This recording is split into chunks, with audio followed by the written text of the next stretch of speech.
Show that I'm a total nerd and everybody will hate me. Okay. I read this huge, thick book. I mean, it was a challenge. This thing's like 600 pages long. I saw a video, it kind of turned me on because what we're doing here is we're kind of into human nature here. We're looking at what's going on in the world. We got some things to say about it. And anyway, I really got into it, and one of the chapters that interested me here was this chapter 12, where must become aware of your lost masculine and feminine traits and reconnect to them. And you have to do this to find all your creative powers. And so the book's very good, well researched. The author is Robert Greene. He wrote the 48 Laws of Power, which I have not read and hadn't really heard much of. And I probably will read it. But anyway, the point of this is that you have like this male and female side, and you kind of repress. You still have it, but you kind of repress, in your personality, and to be really authentic and being effective in the world, you got to be in touch with both sides. And he gives all sorts of examples of, and so, so in this particular example, he was talking about some one woman in particular who was Caterina Sforza, and she's like medieval. She's in Italy, just before Columbus discovered America, way back, and like anyway, it's really interesting because her family came out of this mercenary tradition and they became royalty, and the male and females, they're royal, so they're not being raised like normal people are, but the male and females were raised equally. And the reason was this family wanted to have value when they married their daughters off. They didn't want the kingdoms to fall. They wanted, to strengthen the family, and they figured out by making really capable, intelligent daughters, they could marry them off and be better for the family. So this one in particular, she went through 3 husbands, and she saved her like little kingdom as a remarkably one good leader. And anyway, so I got into that, and then I'm surfing the web, and I find this.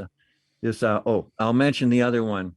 Yeah, Lucretia Borgia. She's famous. I won't say much about her except that her brother was the one that brought down Katrina. And anyway, wasn't that the Pope's family?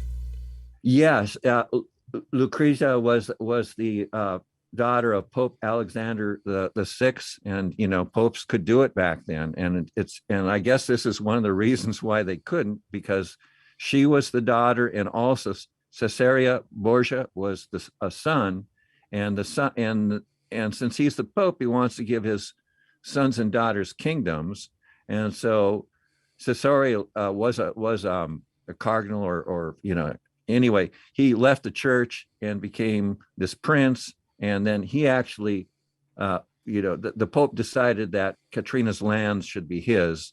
And so he went in, conquered her. She very cleverly held him back, and she would have had reinforcements, like they were on the way, but somebody betrayed her and carried her over to the other side when she was defending her castle. And she was remarkably good she was remarkably good fighter, by the way. And she knew all kinds of military strategy and stuff.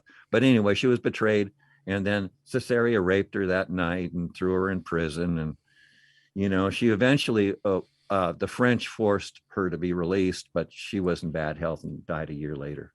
But by the time this had happened, she was like in her 40s, and she had already gone through 3 husbands and saved her kingdom twice, and just remarkably capable person. And the point is that she was able to use all her mental capabilities, which most of us are suppressing half of what we got, no matter. And one thing about it is her father this is really interesting. He was kind of a swishy guy, and like he was into these robes with bejeweled robes, which she and so since he was kind of on the other side, and so he was perhaps very comfortable with women developing their male side and becoming equal, since he kind of had, he was kind of a closet queen himself. And anyway, so I found that really interesting, and that caused me to watch a video it's a CBS News video, and I found it really interesting, just coming out of this chapter of reading about strong women, because this woman obviously fits the bill. What we're going to watch in the next slide is it's a CBS video, but it was 12 minutes long, and I'm really proud of myself the way I cut this down. I think it's just over 7 minutes, and we're going to watch the whole thing because it's all really good. But I took a lot of the repetition out, and part of what I took out, I got to tell you, is CBS put this out, and there was a lot of female bashing. I mean, the interviewer, which is Todd, I'm not going to blame Todd for doing this. It's probably all scripted. I mean, that's a whole production thing, but there were some very definite things, and I just plain cut them out because, like, why should the woman have to explain? Why should a woman have to explain why she writes a book to make money? I mean, a guy can do it. It's I've noticed several times, and also in another Netflix video I watched about some people who are escaping Scientology. This woman's being attacked, and like, oh, well, she's saying this because she's being paid $1,000 a week by blah blah blah blah, and like, what like I noticed in the last week that women seem to have to explain why they have to make a living, and guys don't have to do that, and that's our culture right now, and that kind of sucks. So let's just head into this and watch it. And like I say, I'm saving you all guys a lot of time, so it's still really good. Haven't really taken anything substantive out of it. So let's go on to the next one.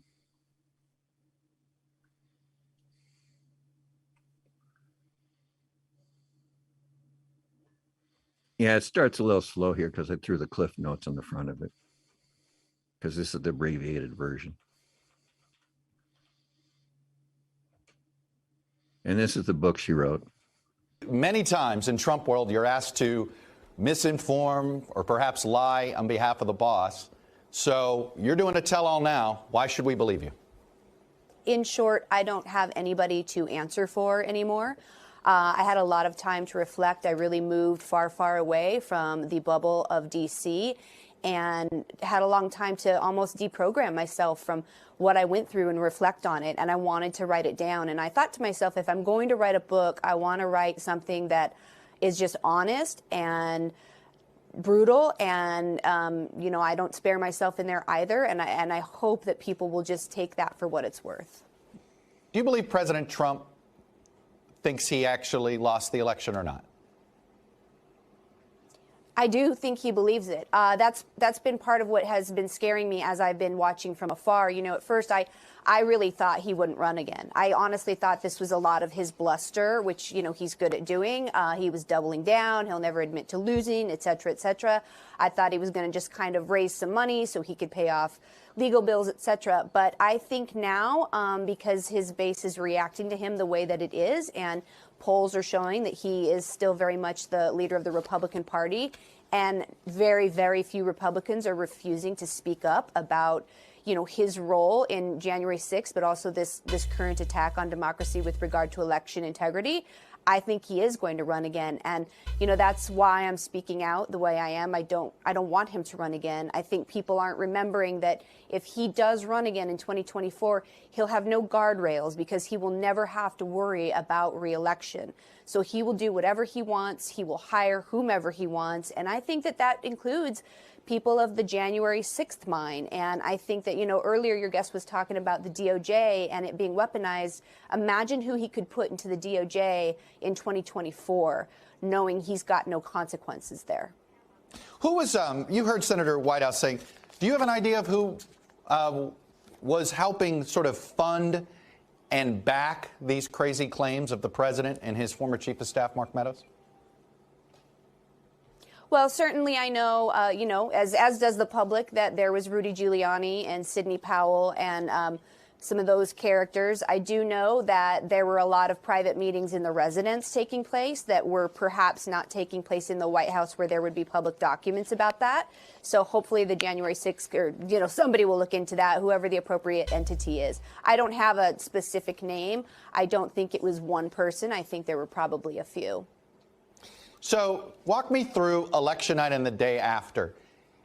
There seems to be some evidence that he was accepting what was happening with the results, and then something changed. Can you pinpoint it? I can't. I was with Mrs. Trump most of the night, to be honest with you. I wasn't, when I walked past to go to her room, he was surrounded at that point and by a lot of people from the campaign and by his family, et cetera. And he was just angry and wanting somebody to call Fox about calling Arizona. When they went down to take the stage, I remember specifically there was still kind of a debate on what he should say when he took the stage. And it was kind of decided he should say, we'll see what happens, which obviously he did not say that when he took the stage. So I think he just refused to give up. I mean, it's Donald Trump, right? And he will never admit to being wrong or to losing anything. And now he's doubling and tripling down because he's got so many people supporting that theory. I think one thing he's gotten really good at, or he did get really good at as president, is taking advantage of the base and this group of people who are so desperate for a voice, which I understand and support, but I think they're being taken advantage of now, and I think he knows they'll do whatever he says. Did you get taken advantage by him? It was interesting to me that you sort of admit that you got into that White House. Perhaps you wouldn't have gotten there with another campaign. Did he take advantage of you? I think I don't want to pin that on him. I definitely got very excited to be around this glamorous world of the Trumps. And certainly when I got into the White House, you do get heady with power. I don't know that he took advantage of me in that regard. I think that was my own weakness there. I wish I would have been a bit stronger. I've heard from several former Trump staffers, some of whom who share your concerns about him, but say that every decision you made was always in the best interest of yourself, whether it was to stick in order to get a good job in the White House or now to do a tell-all when you need to make money. What do you say to that criticism? Well, two things. If there are people who are sharing my same concerns, I wish they would speak up, because right now, looking back, I don't think is what's as important in terms of personalities and who did what, why. But I would disagree with that wholeheartedly. When I was in the White House, I lost a lot of friends and a lot of family, and I think I lost a little bit of my own moral compass. And now leaving, yes, I got paid to write a book, but you cannot put a price tag on what is happening to me now. The right is mad at me. The left is mad at me. My family is getting threats. I'm being smeared, I'm being sued. I knew all of that would happen. So when I wrote this book, I knew this was going to be a very, very tough battle. So yes, I got paid, but there is no price tag for what's going on. I just find it to be very, very important for the country looking forward. You said one of the reasons you're speaking out is you hope he doesn't run in 2024. If he does, do you plan to actively work against him? If I'm asked to, if there's anybody who wants me to speak out or talk, yes, I will. I think that, I had a very unique perspective in that I worked for the former president, I worked for Mrs. Trump, and I worked for both of them at the same time. I know the way they think. I know the way they try to distract. And if there's any way I can be helpful to help decipher some of those movements and what's really going on, I would do that, yes. Do you think if he's elected again, he'll destroy the democracy? I think it will be a very terrifying time. I think he's on a revenge tour right now, right, with the people who voted to impeach him. I think it will be nothing but revenge, retribution, and how he can benefit himself. There will be pardons happening. I think there will be very draconian policies that go way too far. So I believe if he is reelected again, it will be a really, really scary time. Stephanie Grisham, the one-time press secretary for former President Donald Trump and former Chief of Staff of the former First Lady. Thank you for coming on and sharing your perspective with us. Thank you for having me. Yes, Stephanie Grisham, interviewed by Chuck Todd, and she was press secretary for a day. She was secretary to both Trump, so she saw what was going on. And I found her to be very credible. I mean, I've watched this tape just to cut it down and everything many times.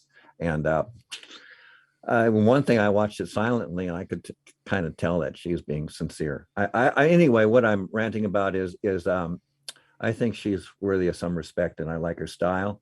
unlike what we're about to see next, which is another strong woman. And let's move on to the next one, Amos, because that's my theme today, strong women. Oh, God. Yes, Amos. Before you do, though, I'm curious. I don't remember, how did the press deal with Scaramucci when he turned critical of Trump in the aftermath of his service? Was there a similar critique, or wasn't there? I sincerely don't remember. I don't know. I really don't. One thing I feel about what Stephanie Grisham did here, or Grisham rather, is, she didn't have to do what she was doing. She could have been she could have stayed to be she could be a Trumper right now, and she's not. She's saying her truth. She would probably sell just as many books as touting the Trump line, right? Yeah. Well, one thing I didn't like her having to explain why she's writing a book. I mean, if you write a book, actually, it's kind of hard to do. You got to concentrate and, put it down, pick it back up. And personally, anybody who writes a good book's got my respect. Because how many good books have you written lately, Amos? I haven't written any. I mean, So, there are people who perhaps want to cut her down because she used to be a Republican working for Trump. I don't know. I don't know who she is. I haven't met her. I just see her past as being neutral, and I'm paying attention to what she's saying now. And it seems very sincere. I like her style. And, I think she's showing, I started this out talking about human nature and this chapter on, balancing your female and male sides. And I think she's got a good balance, and to even do her job, to be press secretary for a day, I couldn't do it. That's way above my pay grade. But speaking of pay grade, I would not say this woman is above my pay grade. So yeah, this is a very short one. The empty Greene.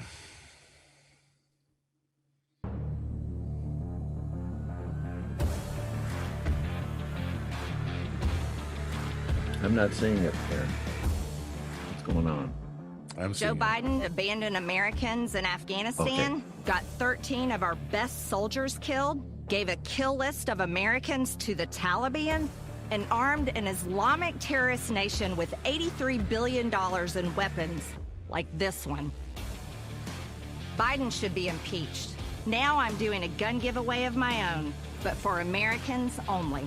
I want you to win this .50 caliber rifle that Democrats will ban if they keep the House next year. While Joe Biden broke America's pledge to never leave a man behind, Nancy Pelosi is sneaking the Green New Deal into the $3.5 trillion budget. And in 2022, I'm going to blow away the Democrat socialist agenda.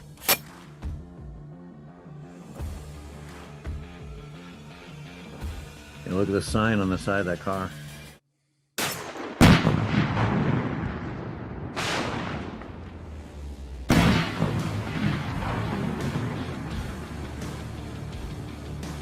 Go to the website below and sign up to win my .50 caliber gun before Joe Biden bans it. This is your brain on drugs, folks. Nothing in this ad makes any sense. It is meant to make not any sense. It's perfect for our audience, and well, for me, it is absolutely because of as I said, we are freshly under the impression of our own election circle here, and we also had campaign clips here in Germany which looked a little bit different than this, for example. It is mind-blowing, and I only wished that the moment she shot that gun, that the gun would have hit back right into her face, and broke her nose, and something like this, because I cannot stand that woman. I hate her. I'm sorry. Don't be sorry. But the ad's appealing to somebody. Yeah, of course. Yeah, of course. And that's the thing, Yeah. I mean, oh, she's a horrible person, and but other people, not everybody feels that way. Yeah. Yeah, exactly. And well, I read an article a couple of days ago, and the writer says that he feels that we are living now in a time of constant outrage. That we are looking for a thing we can get angry about. And because this gives us the feeling we are on the right side. And I think this is. In these times, this is coming out more and more, and it is. We talked about this many times. It is not. It is not about facts anymore. It is about ideology. It is about feeling. It is about fear. And I think fear is a very important aspect in this. It is a fear of losing control. We can see what's going on with the Republicans, or with they're becoming more and more right wing. Yeah, of course. Yeah, because the population is changing there, and the status quo is also changing, and so there is no argument silly enough, if it fits to your own political identity, and that's it. This is why such campaign clips, if you want to call it like that, approach people. They find themselves in there because they see a white woman, shooting a gun, and she is standing for all the white. For the white good reasons in quotation marks, and all other things are faded out. And notice that how commercial this ad is. It's beyond like a political campaign ad. It's almost like a product, like a company ad or something, with a drawing. You're gonna win something if you put your Where name do I send my money? Yeah, but honestly, it doesn't look like a good company if you want to take this it looks cheap. If you see there, if she's when she's lying there on the truck, shooting it, a professional company would have done this with many more cuts, and presented it more fresh. It is done poorly. It doesn't make it better. Yeah, but the tone of it is completely commercial. That's what I'm pointing at. Yeah, it's unashameful. Yeah. At least they're trying to. Well, it shows the other side.